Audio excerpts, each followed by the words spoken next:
Hello friends! Thank you so much for tuning in. My name is Becky, this is B-Dunk's Astrology, and I have another weekly forecast for you for the week of October 4th to October 10th, 2020. Starting the week off on October 4th, we're still riding some of the waves from last week with both Saturn and Pluto stationing direct. Both planets have been in retrograde since April and May respectively. So with them going direct last week, we definitely are feeling that shift in energy, this energy shift of somewhat being able to begin moving forward. We're somewhat able to finally move forward with some of the things that we haven't been able to move forward with over the past few months.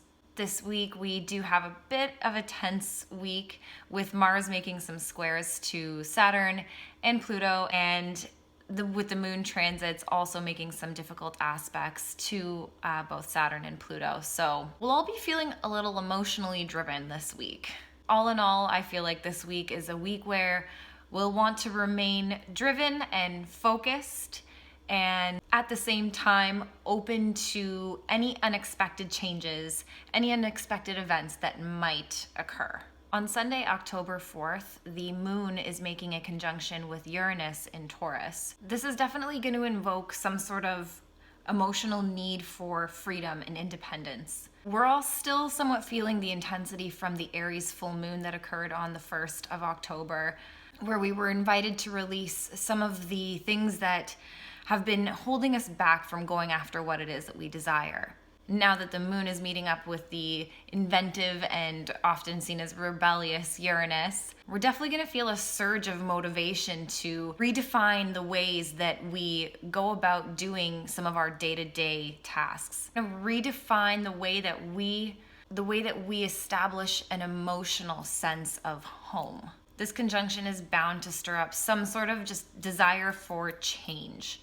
And whatever these changes are, they need to be conducive with what it is that we really want. It has to be our way.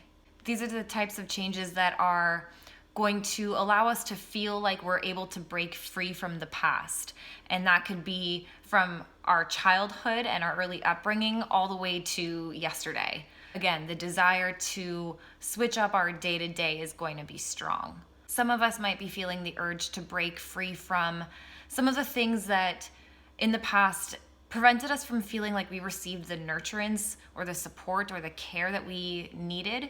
And this is going to cause us to have to reparent ourselves in a way, in a progressive and new way. We will very much value our independence with this transit. And if there's anything that threatens our independence, particularly in our domestic lives, we are likely going to rebel against it. This could be driven by feeling like you've always been the black sheep in some way, possibly feeling like you've never fit into the family that you were born into, and therefore you've had to have crafted your own makeshift family that's comprised of a unique set of individuals. Either how, this conjunction is bound to bring up feelings of establishing our own sense of domestic independence.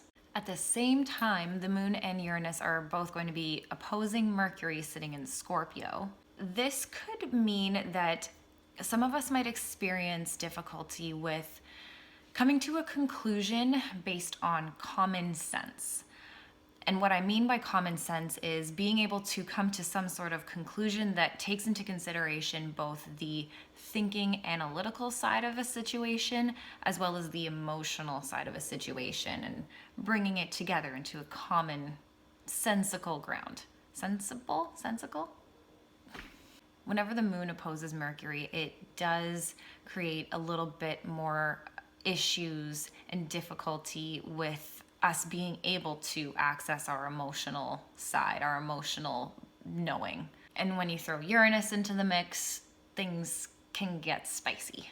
While I am a firm believer in everyone has the right to freedom of speech, we will want to be a little bit more attentive and extra cautious with the way that we communicate and really think before we speak. Mercury in Scorpio has a tendency for us to be able to put a little bit of an extra sting into our words. So we'll just want to be mindful, again, to not only consider all of the facts, but the emotional side of things as well, which can easily get lost in the mix often. This is the type of transit that makes our communication very straightforward, very direct, very to the point, no added fluff whatsoever. And whatever we do have to say, we likely won't care about the shock value of it.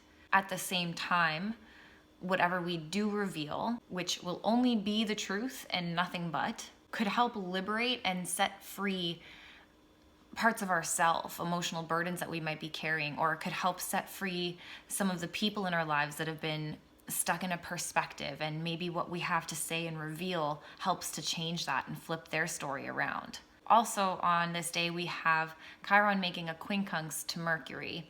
Chiron is sitting retrograde in Aries right now, and again, Mercury sitting in Scorpio. But with this aspect, it might be a little challenging for some of us to be able to accept some of the messages that we are receiving right now. It's almost as if we're being told words that we'd just rather not hear. There could be secrets revealed that trigger wounds from our past. Chiron is associated with being the wounded healer. This could distort and skew our ability to think clearly and think of creative solutions about how to handle and navigate some of these old traumas, these old triggers that are getting triggered, especially if our minds become just flooded and overrun with emotions from the past and end up clouding our judgment completely.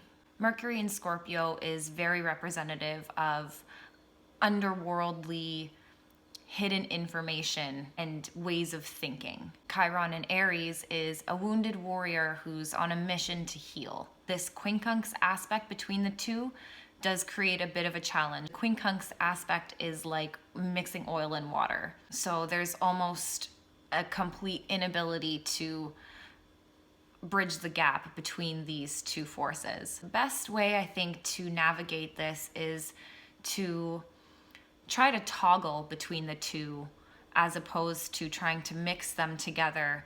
And we can maybe best do this by channeling our own inner sovereignty, our own inner authority, remembering who we are and all of the things that we have overcome and accomplished to get to where we are now. Whatever it is that makes you feel empowered about being you. This aspect can be harnessed best if we connect to the work that we are here to do, the real work that we know we are all meant to do in this lifetime, the person that we were meant to be in this life. We're going to be able to access deep, dark, inner truths within us with this aspect. So we want to take advantage of this because some of these truths that come up and these realizations that we have are so significant to our growth and our development as an individual. And this also helps us to be able to heal the people around us. Chiron being the wounded healer, these are the types of wounds that we are best able to help others with. And sometimes the best way to create change and to start making change in the lives of the people around you is to start with yourself, is to begin the change process within yourself. And that then inspires and motivates others to do the same sort of work, the same sort of changing.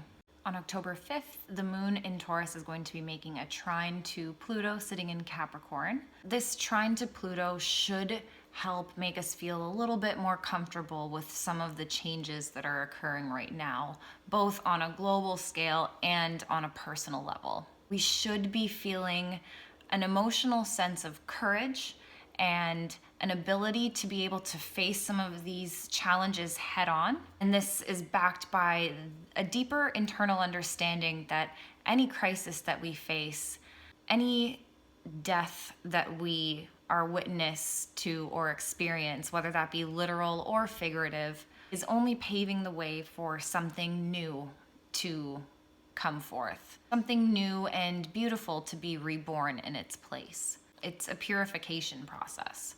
Insecurity tends to arise when we fear the unknown and we resist it. When we allow ourselves to become overwhelmed with just dreading the future, that's when we create unnecessary anxiety within ourselves. If we're able to harness the hindsight and the wisdom that Pluto can offer us, especially a Pluto moon trine, we can feel more confident and secure and free to just be and truly live in the moment. Embrace life as it comes because we can recognize the bigger picture of it all. We often forget, especially when we're caught up in the midst of chaos and calamity and it seems like everything around us is just completely out of our control. It's usually ourselves and our own mind that is sort of exacerbating the entire thing and making things worse in a way. That being said, again, this trine should give us the determination and the fortitude to tough out any difficult situations or any difficult emotions. We'll want to be mindful to not hold on to any of these difficult emotions that do rise up that we want to work through. The desire to purge and cleanse and let go of all the bad can be a wonderful thing, so long as we are prepared to actually let it all go. Later in the day, the moon moves on to make another trine with Saturn this time, also sitting in Capricorn. This could bring out a sense of extreme responsibility within us. We're going to find that we're probably taking our emotions a little bit more seriously than we normally do. Be taking a disciplined and austere approach to situations. This transit offers us the ability to be a stable shoulder to cry on if anyone in our life needs that. We'll be able to make use of some of the old reliable values and the habits that we have to help anyone in our life that's seeking our assistance, so we can use these to create new and creative solutions to their problems. On Tuesday, October 6th, Mars will be making a sextile with the North Node. Again, the North Node being one of the karmic points in the sky that is representative of our future, our life purpose, our path. And the North Node is sitting in Gemini right now.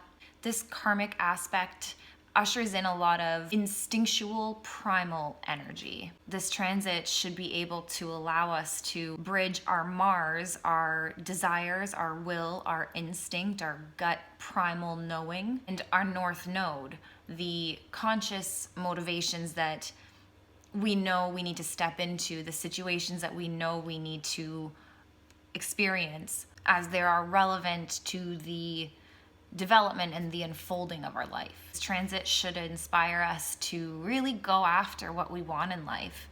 It will give us the strength, the endurance, the capability to not allow anything to stop us from getting what we want. With Mars being in retrograde, though, there is this underlying sense of impatience, this underlying sense of being held back in a way, almost as if we could not get what we want soon enough. And this could lead to some of us just going out and creating our own opportunities to get what it is that we want, as opposed to waiting around for something to fall into our lap. With this aspect, there is a little bit of work involved. There is a little bit of effort that is required of us on our part, especially with Mars in retrograde. But the work that is required shouldn't be hard, and we won't be deterred from doing it. We'll actually enjoy doing it.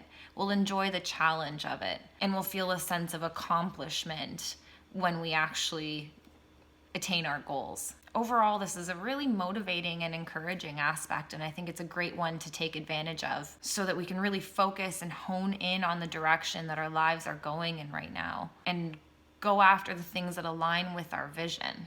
On the same day, the moon is going to square Venus, sitting in Virgo. The moon will be sitting in Gemini at this point. This is a type of energy that could go one way or the other. Because when the moon sits in Gemini, it reacts rather accommodatingly, almost overly so, to a point where it makes us feel a little neurotic.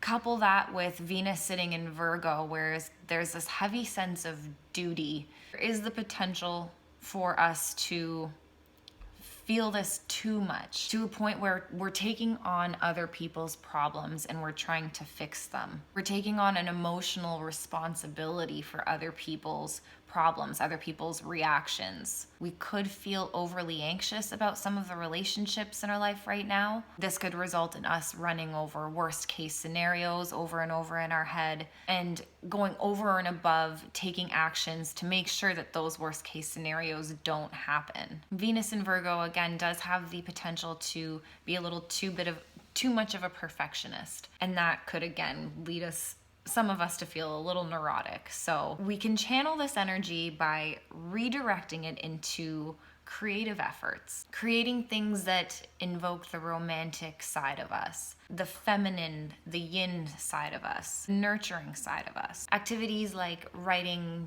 poems or music or stories, creating more harmony and beauty in your domestic life by redesigning a room or creating something like a new piece for a room, cooking a nurturing and comforting meal, spending some time in a garden, working with plants, working with your hands, anything that, again, allows us to nurture and care for and support and provide value in ways that are productive and beneficial to us. On October 7th, Mercury is going to be solidifying his opposition with Uranus. So we'll really want to be gentle with ourselves today. There's a likelihood that the pace of our thoughts is going to be jacked up. We could be scatterbrained. We could have instantaneous, sudden thoughts that come in seemingly from nowhere. Just a really overactive mind, and really any other unexpected events that could happen that could trigger our nervous energy. So again, we just want to be mindful to take extra care of ourselves, extra care of our nervous system. Meditating or journaling could be a really helpful means of doing this right now as an effort to organize some of the scattered thoughts that we might be having, especially if we are the type to have those sudden downloads of information. We'll want to make sure that we're writing those down somewhere. We're journaling, write it in a notes app on your phone, take a voice note or record yourself. Getting our thoughts out of our head and onto paper or somewhere else will help to alleviate feeling too burdened with so many thoughts, being overwhelmed with information. When socializing, we'll really want to focus on our listening skills. This is a good time to practice the art of active listening.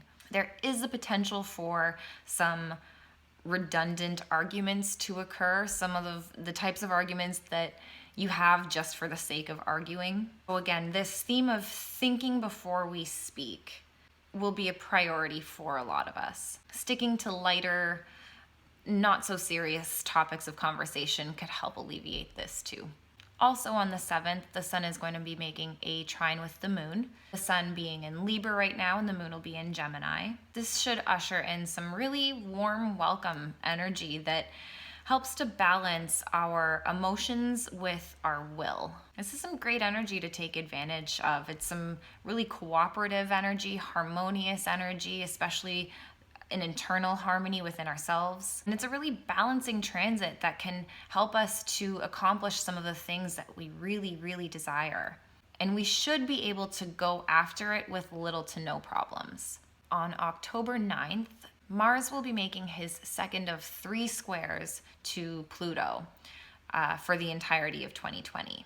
This is an aspect of power struggles, of waging a war, of not being able to accept some of the transformations and the changes that are occurring right now, especially when they don't align with our deepest wants and desires and needs. The main thing I think we need to be aware of with this square is the tendency to suppress and bury any feelings of anger or frustration, which is only ever a breeding ground for resentment and all those other nasty things to grow, which eventually lead to sudden outbursts of rage and violence, and it's just a messy situation. It's not a good idea. Again, this theme of power struggles is a predominant theme for any hard Mars-Pluto aspect. A fight to the death type vibe is floating around in the air, fuels our need to fight for our survival. This power struggle isn't always external as well. It could be an internal power struggle that we are experiencing, almost as if we feel like we're not capable of defending ourselves, struggling to find any means of being able to assert ourselves. It's almost as if Pluto has killed the Mars desire within us, that will, that urge, that empowerment that Mars usually offers us. This could lead to a lot of us going overboard in an effort to assert ourselves and defend ourselves, really trying to ensure that we get what it is that we want. This is a good reminder that just because we can do something and can say something doesn't always mean that we should. Alternatively, this could also lead to some of us completely recoiling, taking an indifferent approach to the situation, not wanting to bother with a fight at all. Realizing that sometimes fighting tooth and nail is redundant. I think the best way to approach this transit is to really channel the higher mind of Pluto so that we are able to recognize the hindsight of the situation. While fighting fire with fire is often only ever going to lead to bigger fires, we can't forget our own inner authority, our own inner sovereignty, that theme again of inner sovereignty, our inner Mars, our inner warrior. And we do need to do the due diligence of defending ourselves when a situation does call for it. Pluto is the slowest moving planet out of our solar system and the densest and heaviest. So his transits really are felt on a global and generational scale. So I think this can serve as a reminder for us that we have to fight smart in the battle in order to win the war overall. On October 10th, as if things could not get any more intense, the moon is going to be making a square to Mars at the same time opposing Pluto, while the moon is sitting in Cancer and Mars is retrograde and Pluto just is stationing direct. To end the week off on a high note, of course, we'll really want to temper our emotions with these aspects. Emotions will be passionate, emotions will be fiery, emotions will be transitory, to say in the least. If we're harboring any sort of pent-up anger or emotional resentment, it's likely going to come up around this time. So emotional explosions, emotional conversations are likely. With the likelihood of violent outbursts with the squares to Pluto, coupled with a Pluto-Moon opposition, the sensitivity of a Cancer moon is probably going to make us feel like we just want to retreat into our shells and stay close to home, like a true crab does in nature whenever it anticipates any sort of turbulent waves. Later in the day, the moon is going to move into an opposition with Saturn. This could really bring out some defensiveness within us, especially with the moon in Cancer. We'll probably be more reserved and practice caution to not share too many of our emotions. This transit could make us feel hesitant to share our emotions. This could be out of a fear of expressing our own neediness for other people, for expressing a dependency on other people. That being said, there is a potential for some awkward codependent energy to arise with this transit. Moon Saturn on the one hand could say, be emotionally independent, but on the other hand, it could say, don't leave me, I need you, I need to take care of you. A desire to control subtly. A desire for emotional control and security. And lastly, we have Venus making a trine to Uranus. Venus sitting in Virgo and Uranus sitting retrograde in Taurus. As a retrograde Uranus sits in Venus-ruled Taurus, this aspect is hopefully going to bring in some alleviating, lighter energy into the mix to end the week off. I'm hoping it does brighten and lift some of the tension that could be in the air. This aspect should also make it easier for those of us who have been really struggling to accept some of the massive changes that have been occurring lately, especially in a domestic sense. It should help us to feel better, somewhat, about all of the upheaval, and possibly even welcome it with open arms or go as far as to seek it out. This aspect brings in some romantic vibes into the weekend. If we're single and dating, it's almost going to be like we meet new people instantaneously. The type of people that we're bound to draw in are probably going to be eccentric, usually out of the scope of our usual type.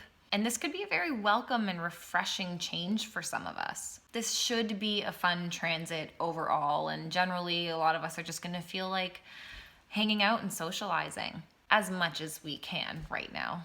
We'll be keen on enjoying the finer things in life. It's going to feel easier for some of us to try new things. It might actually be rather difficult for some of us to stick to some of the more boring, routine, mundane things in our life right now. We're really going to feel the need to shake up our day-to-day with this transit, which lasts a couple days. I wouldn't say this is the best time to necessarily remain hopeful and super committed to making solid plans.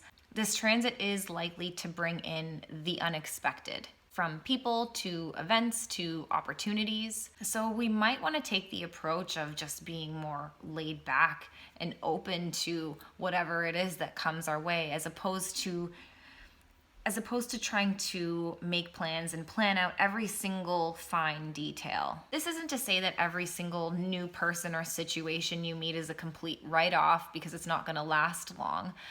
But the more accepting that we can be of the ebbs and flows of life, the more that we can fall into a sense of sacred surrender, the easier and more enjoyable life tends to be.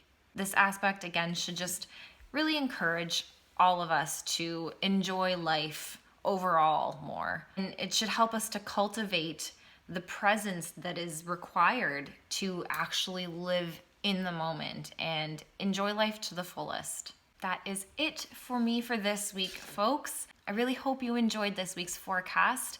If you found this helpful, I would really appreciate it if you could like, subscribe, comment, share, all of the good things. If there's anyone that you think might find this helpful as well, that would be awesome if you could send it along to them. As always, if you would like to book a one-on-one reading with me, all of the information should be available in the notes. Otherwise, you can find any of my social profiles and the links should all be up there. I am working on a full moon, new moon, full moon forecast for the month of October, so stay tuned for that. Other than that, I hope you all have an incredible week. Try to make the most of it. Try to just, again, embrace things as they come and enjoy the little moments. Have an awesome week, guys. Later.